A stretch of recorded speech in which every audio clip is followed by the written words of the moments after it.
Okay, so here's my Scout fundraising project by myself, Josh Brown. Our mission was to raise money for children who were disabled to go to a Scout camp and have an opportunity to experience something they're going to remember for the rest of their lives through the Boy Scouts of America. So, what we done throughout the semester is that we raised money by using a sales process. So, first, our first step in the semester was creating a prospecting sheet. While prospecting, I used a lot of referrals, using LinkedIn to get in touch with alumni as much as possible, asking friends for referrals, and any prospect I got in touch with, I would usually get a referral. With that being said, my main way of actually completing my quota was actually by referrals only.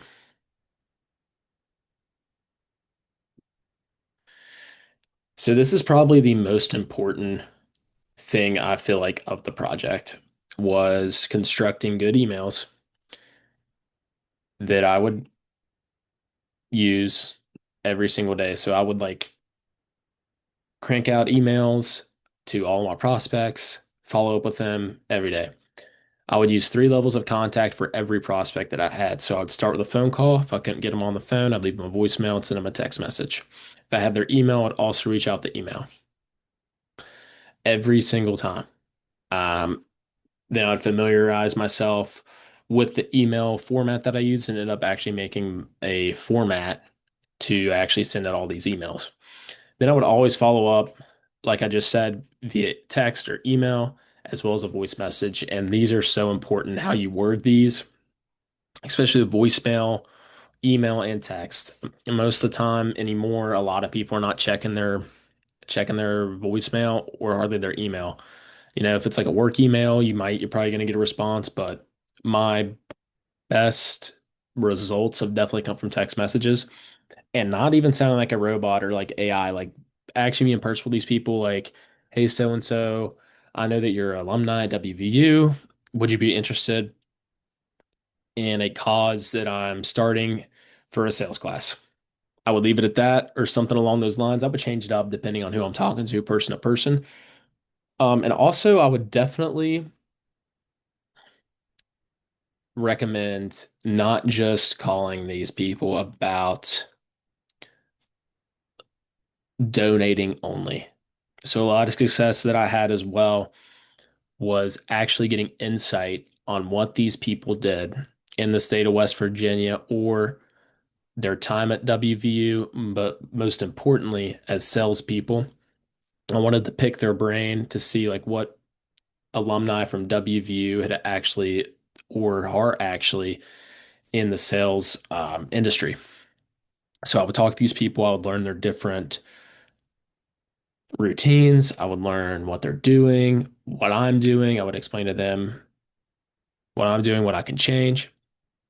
And they would give me tips and pointers throughout the way, which I found very helpful. And again, speaking with that, I got my largest donations from actually in person, talking to these people. And then I actually ended up getting a tour of my biggest prospect and donor. I actually got a tour of their workplace and seeing actually what they do. The lessons learned that I had throughout the semester and throughout the project is the power of sticking to a plan and following up negates all problems. Always make it known why you're calling right off the bat. So I would start the call. Hello, my name is so and so. Reason why I'm calling, I want to get more insight on what you do for your sales career. And I also would like to talk about this fundraising project that I'm doing. 9 times out of 10, it's going to work every time because nobody doesn't like to talk about themselves. And I've learned the hard way is to just never leave yourself short on the phone. And what I mean by that is never be afraid of asking for a referral or the sell, most importantly. And take risks on the phone. Like I just said, like make sure My biggest lesson was definitely just asking for the referrals, getting it out there, and just finding my own way of doing so. And I don't mean by taking risks by saying nothing crazy. I'm just saying like don't be afraid to get on the phone and be yourself and actually talk like a normal person. Don't ever read off a script. It's good to start out with to get a base like what you're talking about. But more or less, before you even get on the phone, you should have done your research and know what you're talking about. So the results from the lessons that I've learned and the skills that I've acquired to lead me to almost doubling the quota. The quota was $350 and I raised $660.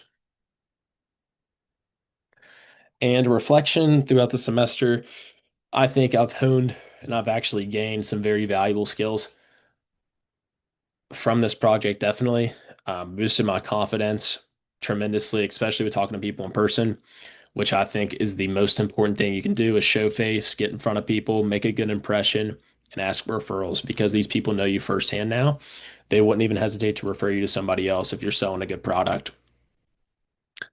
Um, Another thing too is at the beginning of the semester, we actually one of our assignments was to read a book. It was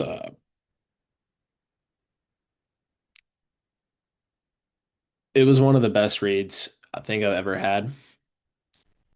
The lessons in the book were extremely good.